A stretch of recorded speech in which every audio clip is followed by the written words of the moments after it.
Hola a todos y bienvenidos al canal de Acopros. En este vídeo os traemos una charla del Servicio de Asesoría Jurídica sobre la violencia contra la mujer desde un punto de vista legal. Empezamos. ¿Qué es la violencia contra las mujeres según la Declaración sobre la Eliminación de la Violencia contra la Mujer? Todo acto de violencia basado en la pertenencia al sexo femenino que tenga o pueda tener como resultado un daño o sufrimiento físico, sexual o psicológico para la mujer, así como las amenazas de tales actos, la coacción o la privación arbitraria de la libertad, tanto si se producen en la vida pública como en la vida privada. Las palabras clave de esta definición son actos violentos o amenazas de actos violentos, es decir, la amenaza se considera violencia contra la mujer. Asimismo, la coacción y la privación arbitraria de la libertad también. Contra mujeres por el hecho de serlo, que puedan causar sufrimiento físico, sexual o psicológico para la mujer y que sean públicos o privados. Es indiferente que sucedan en la intimidad del domicilio o en lugares públicos en presencia de otras personas. Las estadísticas muestran que a las mujeres en situación de discapacidad les afecta en más proporción la violencia de género y que, además, les cuesta más dejar a su pareja tras sufrir violencia. En España, a principios de los 2000, se cometían muchos delitos de violencia contra la mujer, por lo que en el año 2005 se crearon unos juzgados especializados, los juzgados de violencia sobre la mujer, que solo tratan delitos de violencia contra la mujer. Por otra parte, se dio formación específica al resto de juzgados penales en cuya zona no se pudieron crear estos juzgados especializados para poder tener un conocimiento más completo sobre estos delitos. Desde su creación hasta el año 2015, estos órganos judiciales trataron más de 1.400.000 delitos, dictando cerca de 200.000 sentencias, de las que un 80% fueron de condena. También tramitaron órdenes y medidas de protección, habiéndose concedido el 60% de las solicitadas. La evolución de la legislación española respecto a la violencia contra la mujer es relativamente reciente. La normativa principal sobre el tema es, primero, la Constitución española de 1978, que reconoce la igualdad y no discriminación por motivos de género. Entre otros motivos, el que nos interesa en este momento es el de género. 2. El Código Penal, en el que se recogen todos los delitos, incluidos los de violencia de género, malos tratos, acoso sexual, violencia habitual, etc. 3. La Ley de Enjuiciamiento Criminal, que regula, entre otras muchas cosas, la orden de protección como medida cautelar. Es decir, se va a poder adoptar una orden de protección de la mujer frente a su agresor antes de que se dicte una sentencia de condena contra éste. Y 4. La Ley de Medidas de Protección Integral contra la Violencia de Género, en la que se define con claridad el concepto de violencia de género y se diferencia de la violencia doméstica y de otras formas de violencia intrafamiliar. La definición es la siguiente. La violencia que, como manifestación de la discriminación, la situación de desigualdad y las relaciones de poder de los hombres sobre las mujeres se ejerce sobre éstas por parte de quienes sean o hayan sido sus cónyuges o de quienes estén o hayan estado ligados a ellas por relaciones similares de afectividad, aun sin convivencia. Como vemos, ya se hace referencia a términos como discriminación, desigualdad o relaciones de poder y además se amplía la violencia de género a las exparejas de forma expresa. Existen varios recursos habilitados por la Delegación de Gobierno para la prevención, lucha y erradicación de la violencia de género. En esta ocasión veremos dos, uno disponible a través de Internet y otro a través del número de teléfono 016. El primero de ellos es el Servicio Estatal de Información de Recursos a través de Internet. En esta página web se pueden encontrar servicios de apoyo y prevención de situaciones de violencia de género, recursos policiales, judiciales y de información, atención y asesoramiento. Se describe cada servicio y se detalla su dirección y teléfonos de contacto. El segundo servicio es el servicio telefónico 016. Este teléfono es gratuito y está disponible las 24 horas de los 365 días del año.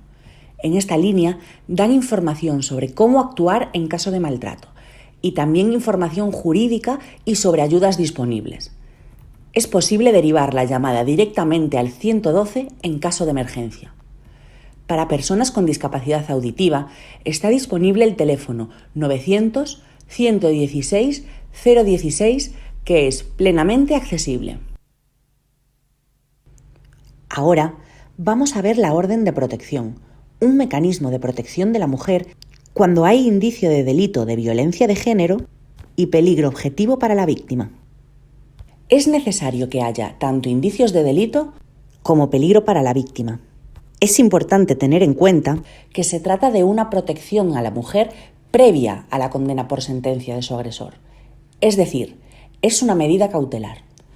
Para poder conseguir una orden de protección, vamos a tener que pasar por 3 fases: la de solicitud, la de adopción, que corresponde al juzgado de violencia sobre la mujer, y la de notificación y ejecución. Comenzamos por la primera fase, la solicitud de la orden. ¿Quién puede solicitarla? La víctima, sus familiares cercanos, abuelas y abuelos, madres y padres, hijas e hijos, nietas y nietos y hermanas o hermanos. El Ministerio Fiscal, que es un organismo público que persigue todos los delitos, incluidos los de violencia contra la mujer. Las entidades y organismos asistenciales, tanto públicos como privados. Y además, cualquier persona debe avisar a la policía si conocen alguna situación de violencia de género. También se puede dar el aviso a través del servicio telefónico del 016. ¿Dónde se puede solicitar? En las comisarías de todos los cuerpos de policía, en los juzgados, en la Fiscalía, en las oficinas de atención a la víctima, en los servicios sociales y en los colegios de abogados. ¿Cómo se solicita la orden de protección? Hay que presentar un modelo normalizado que es fácil de cubrir y único. Con una sola solicitud pueden pedirse medidas penales, civiles y de asistencia y protección social. En la solicitud deben describirse muy concretamente los hechos, que tendrán que ser constitutivos de delito, aunque sea leve. Como hemos dicho ya, sin indicios de delito no habrá orden de protección.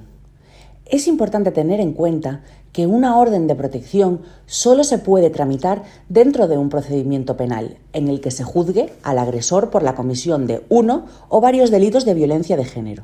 Por lo tanto, es requisito necesario que se haya puesto una denuncia contra el agresor antes o en el mismo momento que solicitamos la orden de protección. Es la denuncia la que va a iniciar el procedimiento penal y solo si hay procedimiento penal podrá haber una orden de protección. El modelo normalizado de solicitud de la orden de protección se puede conseguir en los lugares antes dichos: comisarías, juzgados, fiscalía, oficinas de atención a la víctima, servicios sociales y colegios de abogados, donde además se recibirá información y ayuda para cubrir el formulario. También se puede descargar desde Internet, a través del siguiente enlace. Ahora veremos cómo se desarrolla la fase 2, que consiste en la adopción, si procede, de la orden de protección. ¿Cómo se tramita la solicitud presentada? Del lugar en el que se haya presentado, se remite al juzgado de violencia sobre la mujer. Desde allí, se citará para que vayan al juzgado a declarar ante el juez o la jueza a la víctima o a su representante legal, al solicitante de la orden, en caso de que sea una persona diferente a la víctima, al Ministerio Fiscal, a quien el juez considere necesario, y al presunto agresor. Se evitará, en todo caso, el contacto entre la víctima y el agresor a través de la realización de declaraciones separadas. Si estas declaraciones no se pueden realizar de forma inmediata tras la presentación de la solicitud de orden de protección, El plazo máximo para realizarlo es de 72 horas. En esta audiencia, además de decidir sobre la adopción o no de una orden de protección, se podrá decidir sobre la libertad condicional o prisión provisional del agresor, e incluso podrá llegar a celebrarse el juicio, siempre que sea un delito leve o si la pena de cárcel no es superior a 5 años y además hay un atestado policial sobre los hechos. En caso de que cualquiera de las personas que deben declarar ante el juez sea una persona con discapacidad auditiva, tiene derecho a que se le facilite un intérprete de lengua de signos o a que se ponga a su disposición medios de apoyo a la lengua oral como un bucle magnético o un sistema de FM. Todo ello con la finalidad de que pueda prestar declaración de forma correcta y accesible. Solo podrá adoptarse una orden de protección por víctima, pero podrá ser modificada si cambia la situación, por ejemplo, si hay un incremento del peligro para la víctima. Si el juez decide adoptar la orden de protección, pasaremos a la fase 3, que consiste en la notificación y ejecución de la orden. La víctima tendrá acceso a un sistema de protección integral, en el que habrá medidas penales, civiles y sociales. El juez tendrá que especificar las medidas que se adoptan, cuál es su contenido exacto y cuánto van a durar. La orden debe notificarse a la víctima, al solicitante, al agresor, al Ministerio Fiscal y a todas las autoridades competentes para su cumplimiento, especialmente a la policía, para que se aseguren del cumplimiento de las medidas y de la seguridad de la víctima, a la Oficina de Atención a la Víctima y al Punto de Coordinación de las Comunidades Autónomas, cuya función comentaremos más adelante. Es la Oficina de Atención a la Víctima quien informará a la víctima en todo momento del alcance de las medidas y de la situación procesal del agresor, si se le ha condenado, si ha entrado en prisión, si le han dado permisos en prisión, etc. Por su parte, si el agresor incumple las medidas, podrá cometer un delito de quebrantamiento de medidas cautelares. Veamos ahora qué medidas pueden incluirse en la orden de protección, comenzando por las penales, que son todas las medidas cautelares previstas en la ley. Prisión provisional o libertad condicional, prohibición de aproximación a la víctima, prohibición de residencia en el mismo domicilio o incluso en la misma localidad que la víctima, prohibición de comunicación con la víctima, la retirada de armas en caso de que el agresor tenga un permiso para portarlas y cualquier otra que el juez considere necesaria.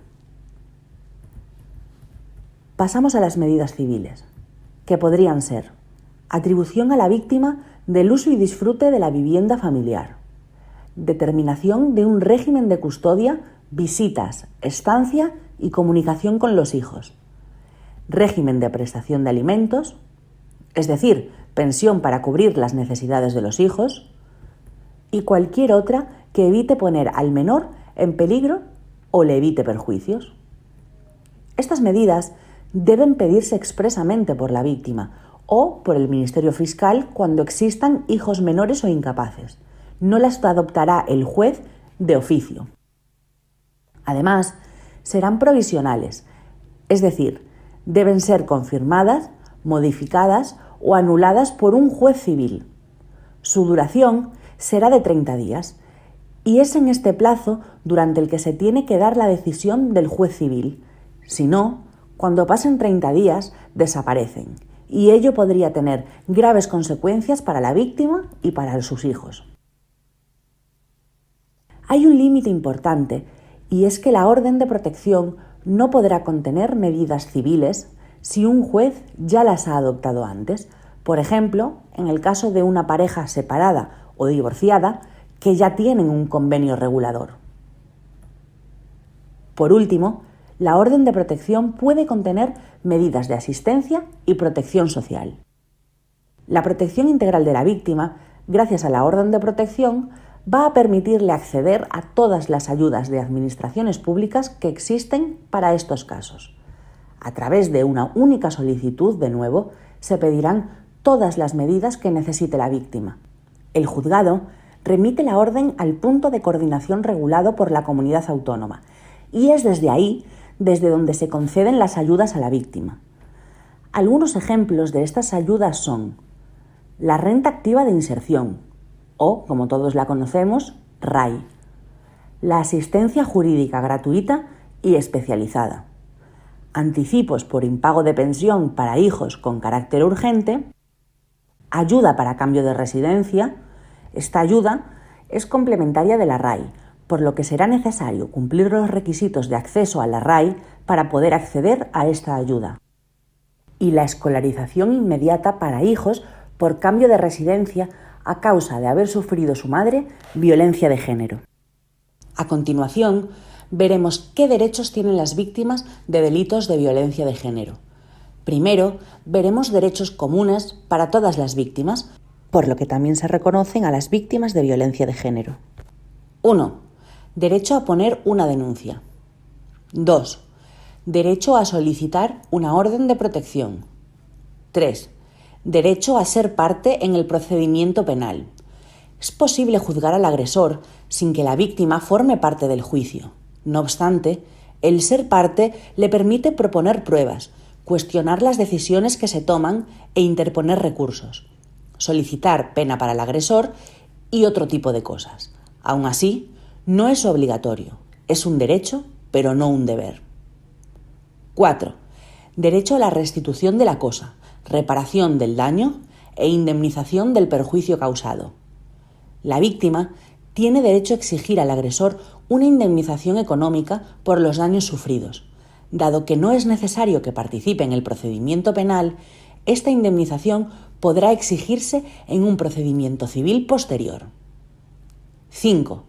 Derecho a recibir información sobre las actuaciones judiciales. Las víctimas, aunque no ejerzan su derecho a participar en el procedimiento penal, tienen derecho a recibir información sobre el desarrollo del procedimiento. Y 6. Derecho a la protección de la dignidad e intimidad de la víctima en el marco de los procesos relacionados con la violencia de género.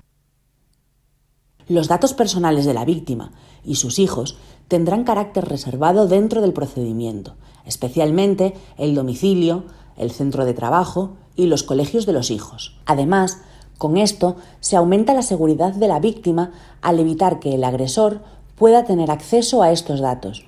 Por esta razón, en la solicitud de la orden de protección se permite indicar datos de familiares o allegados, para que la víctima no tenga que poner los propios. Para terminar, veremos los derechos específicos de las víctimas de violencia de género según la Ley de Medidas de Protección Integral contra la Violencia de Género. 1. Derecho a recibir información sobre las medidas de protección y seguridad y sobre derechos y ayudas. Esta información debe ser accesible y comprensible para mujeres con discapacidad auditiva. Por ejemplo, debe de estar disponible en lengua de signos. 2. Derecho de atención social integral. Debe ser permanente, urgente, especializada y multidisciplinar. Por ejemplo, atención psicológica, apoyo social, inserción laboral, etc. 3. Derecho a asistencia jurídica gratuita, tanto previa a la presentación de la denuncia como abogado y procurador durante el procedimiento penal en caso de ejercitar el derecho que antes vimos. 4. Derechos laborales y prestaciones de la seguridad social. Las mujeres víctimas de violencia de género tienen derecho a una reducción de la jornada, a cambio de centro de trabajo, siempre que sea posible, a la suspensión de la relación laboral con derecho a reserva del puesto de trabajo y con derecho a paro, la extinción de la relación laboral también con derecho a paro, a que las faltas de trabajo por motivos físicos o psicológicos puedan considerarse justificadas y a participar en programas específicos de empleo. Por último, tienen derecho a acceder a viviendas protegidas o a residencias de mayores con carácter preferente. Esto ha sido todo en la charla sobre la violencia contra la mujer desde un punto de vista legal. Quedamos a vuestra disposición a través de los canales habituales de la asociación para resolver dudas sobre este tema o sobre cualquier otro. Muchas gracias por vuestra atención y saludos.